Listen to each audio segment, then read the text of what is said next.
దాడి చేసేటువంటి సమయాన్నే దాడి జరగక మునిపే పోలీసులకు ఇంటిమేషన్ వచ్చింది. పోలీసులు వెళ్ళారు. పోలీసులు వచ్చినా కూడా, అదనపు బలగాలు తిరిగినా కూడా వేల మంది అక్కడికి వెళ్ళి మరి ఆ వచ్చినటువంటి బలగాల సపోర్ట్ కూడా తీసుకున్నారేమో తెలియదు, కానీ దాదాపుగా 7 గంటల నుంచి 10 గంటలు అక్కడ దాడి చేయడంలో అంతరం ఏంటి? ఇది ప్రభుత్వం యొక్క నిర్ణయంతో జరిగినటువంటి దాడిగా కనపడడం లేదా?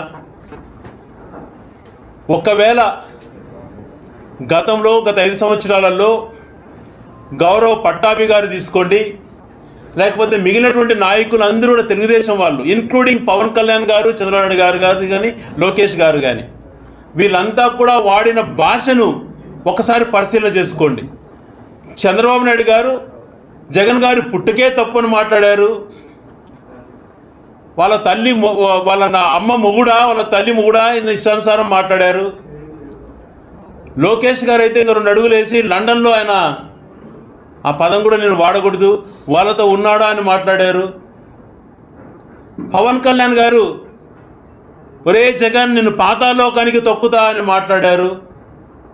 చాలా తక్కువ, ఎందుకంటే వాళ్ళు మాట్లాడిన పదాలు కూడా నేను చెప్పలేనటువంటి పరిస్థితి. అంత ఘోరంగా మాట్లాడినప్పుడు కనపడినటువంటి బాధ వీళ్ళకి ఈరోజు కనపడిందే. ఒక మాటతో మన రాంబాబు గారు అన్నారంటే మాటతో, రాంబాబు గారు అన్నటువంటి మాట కరెక్ట్ అని మేము ఎప్పుడు కూడా దాన్ని ఇది చేయం. తప్పు ఎవరు చేసినా అలాంటి భాషలలో సంస్కృతిలో కొంచెం ఉండాలి. మరి గతంలో మీరు మాట్లాడిన మాటలకు మీకు ఏ శిక్ష అయ్యారో ఒకసారి ఆలోచన చేసుకోండి. దాన్ని దృష్టిలో పెట్టుకొని మీరు గతంలో చేసిన తప్పిదం వల్లే కదా ఈరోజు ఇట్లాంటివి జరిగాయి. మీరు ఆ దాడి ప్రోత్సహించడం మీకేం హక్కు ఉంది? ప్రభుత్వమే చేయించిన పరిస్థితికి దిగజారినప్పుడు ఈ వ్యవస్థలపైన నమ్మకం ఎలా ఉంటుంది? 10 గంటల పాటు దాడి చేయించారే, ఇంటికి నిప్పు పెట్టి కార్లు కాల్చి దౌర్జన్యపరంగా మహిళలు పచ్చి బూతులు మాట్లాడుతూ విరరాని మాటలు మాట్లాడుతూ అంత దాడి చేస్తే ఒక అరగంటనో 15 నిమిషాలలో పోలీసులు 5 నిమిషాల్లో కంట్రోల్ చేసుకోవడం, పోలీసులు అక్కడికి వచ్చి 10 గంటల దగ్గరుండి దాడి చేయడం ఎంతవరకు సమంజసం? ఇది ఏ సిగ్నల్ ఇస్తా అన్నట్టు? నేను అందుకే మొదటి నుంచి అడుగుతున్న అధికారులు కానీ, పోలీస్ అధికారులను కానీ, మీరు ఎన్నికైనటువంటి ప్రభుత్వం ఆదేశాల ప్రకారం కాదు పనిచేయాల్సింది, మీరు రాజ్యాంగానికి లోబడి పనిచేయాలి. ఈ భారతదేశ రాజ్యాంగాన్ని గౌరవించేటువంటి వాళ్ళైతే ఈ ప్రభుత్వం ప్రజల సొమ్ము శాలరీగా మీరు తీసుకుంటున్నారంటే దానికి బాధ్యత మీకు ఉండాలి. ఆ బాధ్యత లేకుండా వ్యవహరించినప్పుడు, మీరు వ్యవస్థను తప్పుదో పట్టించేటువంటి దారులు చూపించినప్పుడు ఇది ఎక్కడికెక్కడికో పోతుంది. ఇది మంచి పద్ధతి కాదు. ఆ ఘటన జరిగి మరొక ముందే, ఆ దాడి జరిగినటువంటి సంఘటన అందరూ చర్చించుకునే లోపే బీసీ నాయకుడైనటువంటి గౌడ సోదరుడైనటువంటి జోగి రమేష్ ఇంటిపైన దాడి చేసిన విధానం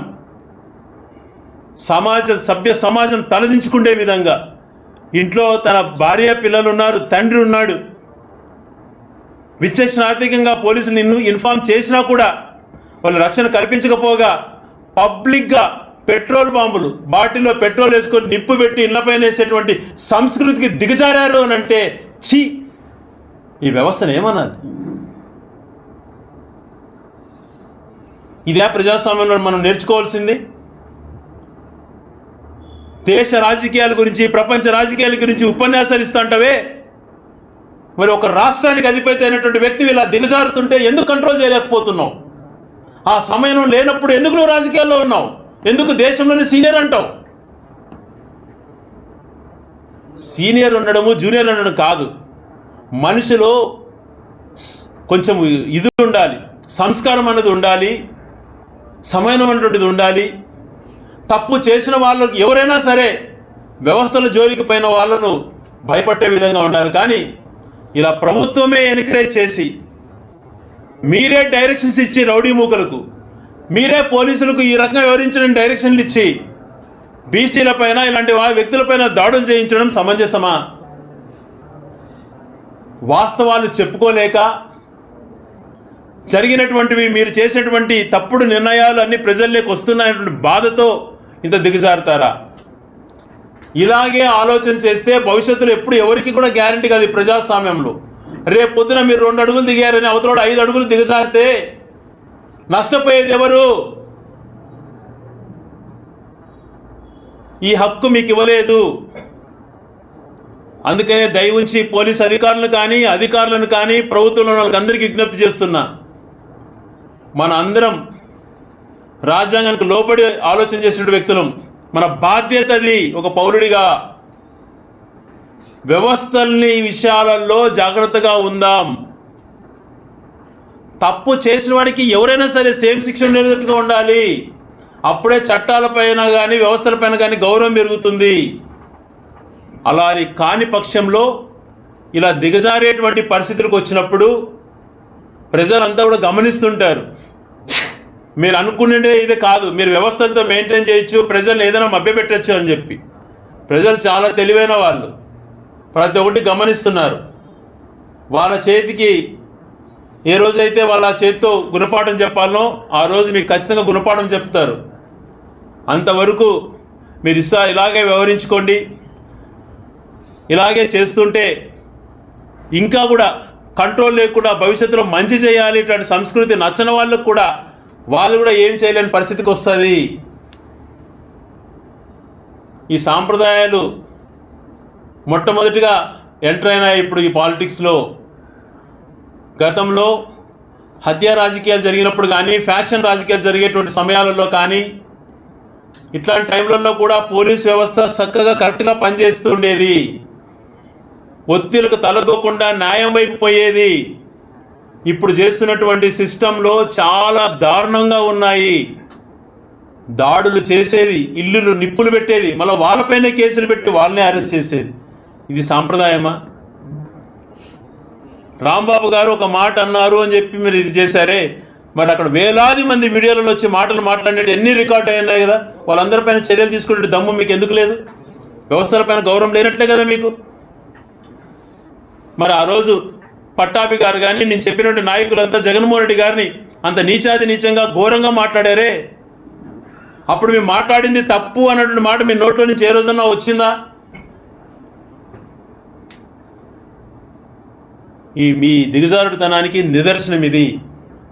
మరొక పక్క అప్పనంగా 1000 ఎకరాలు సంబంధించి 1000 కోట్లకు సంబంధించిన ఆస్తులు మీ కుటుంబ సభ్యులకి ఇచ్చేసుకుంటాం.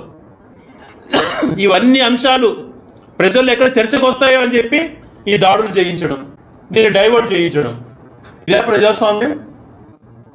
నీకు చిత్తశుద్ధి ధైర్యం ఉంటే ప్రశ్నించే వాళ్ళని పిలిపించి ఏందయ్యా మీ బాధ అని చెప్పి కనుక్కో. మేము మాట్లాడే మాటల్లో అసత్యమైనవి ఉంటే అక్కడే ఖండించు. అంతేగాని అది కాకుండా వ్యవస్థల్ని దిగజార్చే విధంగా, ఒక భవిష్యత్తులో ఇదేదో పెద్దగా మీరు సాధించే విధంగా మీరు చేస్తారు. ఇప్పుడు రేపు పొద్దున చేసేటప్పుడు ఆపగలుగుతారా?